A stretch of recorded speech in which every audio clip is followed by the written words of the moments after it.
ಇಂಥ ಐಫೋನ್ ಅನ್ನ ಲೈಫ್ ಅಲ್ಲಿ ಫಸ್ಟ್ ಟೈಮ್ ನಾನು ನೋಡಿದ್ದು. ಹೆಲೋ ನಮಸ್ಕಾರ, ನಾನು ಕುಮಾರ್ ವಿಟ್ಲ. ಕಾವ್ಯ ಅವರ ಮೆಹಂದಿ ಹೋಸ್ಟ್ ಮಾಡೋಕ್ಕೋಸ್ಕರ ನಾನು ಹೋಗಿದ್ದೆ. ಜಾಗ ಸ್ವಲ್ಪ ಇಕ್ಕಟ್ಟಿತ್ತು, ಆದ್ರೆ ಅಲ್ಲಿರೋರ ಮನ್ಸು ದೊಡ್ಡದಾಗಿತ್ತು. ತುಂಬಾನೇ ಎಕ್ಸ್ಪೆಕ್ಟ್ ಮಾಡಿದ್ರು ಚೆನ್ನಾಗಿ ಕಾರ್ಯಕ್ರಮ ಬರಬೇಕು ಅಂತ.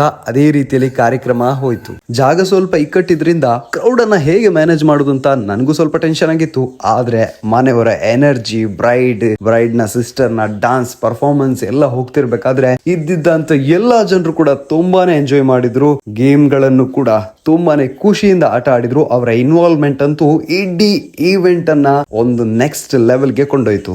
ಆಕ್ಚುಲಿ ಕಾವ್ಯ ಅವರು ನನ್ನ ಜೂನಿಯರ್ ಆಗಿರೋದ್ರಿಂದ ನನಗೆ ಪರಿಚಯ ಇತ್ತು, ಆದ್ರೆ ಅವರ ಫ್ಯಾಮಿಲಿ ಪರಿಚಯ ಇರ್ಲಿಲ್ಲ. ತಂಗಿ ಅಂತೂ ತುಂಬಾನೇ ಎನರ್ಜೆಟಿಕ್ ಆಗಿ ನನಗೂ ತುಂಬಾನೇ ಸಪೋರ್ಟ್ ಮಾಡಿದ್ರು. ಅಲ್ಲಿದ್ದಂತ ಫ್ಯಾಮಿಲಿ, ಫ್ರೆಂಡ್ಸ್ ಎಲ್ಲರ ಎನರ್ಜಿ, ಡಾನ್ಸ್, ಆ ಗೇಮ್ಗೆ ಅವ್ರು ಕೊಡ್ತಾ ಇದ್ದಂತ ಇಂಪಾರ್ಟೆನ್ಸ್, ಸಪೋರ್ಟ್ ಎಲ್ಲಾನು ಅವರ ಈವೆಂಟ್ ಅನ್ನ ಸೂಪರ್ ಸಕ್ಸಸ್ ಮಾಡಿತ್ತು. ನೀವು ಕೂಡ ಈ ಈವೆಂಟ್ಗೆ ಬಂದಿದ್ರೆ ಈವೆಂಟ್ ಹೇಗನಿಸ್ತು ಅನ್ನೋದನ್ನ ಕಮೆಂಟ್ ಮೂಲಕ ತಿಳಿಸಿ. ಹಾಗೇನೆ ಆದಷ್ಟು ಜನರಿಗೆ ಶೇರ್ ಮಾಡಿ, ಸಪೋರ್ಟ್ ಮಾಡಿ.